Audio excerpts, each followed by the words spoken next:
and worthy of all acceptation that Christ Jesus came into the world to save sinners. Niyari ang atong Ginoong Jesucristo, ikala para magluwas sa makasasala. Nga naman, na ikaw o ako, makasasala, atubangan sa Ginoo. Ikaw o ako, ilibuhutan na tubangan sa Ginoo. Ikaw o ako, ilimatarong. Ikaw o ako, ilimayong tao, atubangan sa Ginoo. Orang kinahanglan kita, o usa, pamanlunuwas. Wala na ilaing makaluwas sa atong kalagigala, kundi ang atong Ginoong Jesucristo. Siya lamang ang nabuhat sa langit o yuta, siya pa'y namatay sa krus sa Kalbaryo tungkol sa atong mga sala. Igala niyo ng Biblia sa Romans chapter 3 verse 10, as it is written, there is none righteous, no not one. Wala'y mayong tao, wala bisan usa, wala'y buutan, wala bisan usa. Ikaw o ako, makasasala at ubangan sa Ginoo. The Bible says in Romans chapter 3 verse 23, for all have sinned and come short of the glory of God. Ang tanan ng kasala, kung nakapsan sa himaya sa Diyos.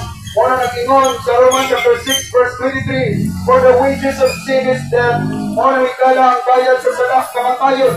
Kamatayon ikala, at sa ituhang, ang kalaglagan sa linaw ng kalayo sa impyerno. Tungod ikala sa atong mga sala. Muna kinahanglan kita, kung sa kamanluluwas, but the good news is, naanay manluluwas. Ang mayong balita, higala, naanay manluluwas. Diyos may katuig ang ilabay, niyari sa kalibutan, ibiyan niyang trono sa langit, aron mamatay para kanato. Iyang giula ang iyang bilihon ng dugo, para mapasaylo ang atong mga sala, o para sa katugsanan sa atong mga kalagigala, kung walay lain ang atong Ginoong Jesucristo. Siya lamang ang nagbuhat sa langit kong yuta, siya pa'y nagsikripisyo sa krus sa Kalbaryo, iyang giula ang iyang bilihong dugo, ikala, para maluwas ang atong kalag, gikan sa kalayo sa impyerno.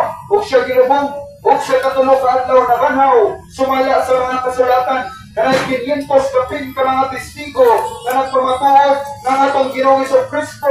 Siya lamang ang Diyos na nabuhi o nabanhaw gikan sa mga patay, ug siya lamang ang hari sa tanang hari o Ginoo sa tanang Ginoo.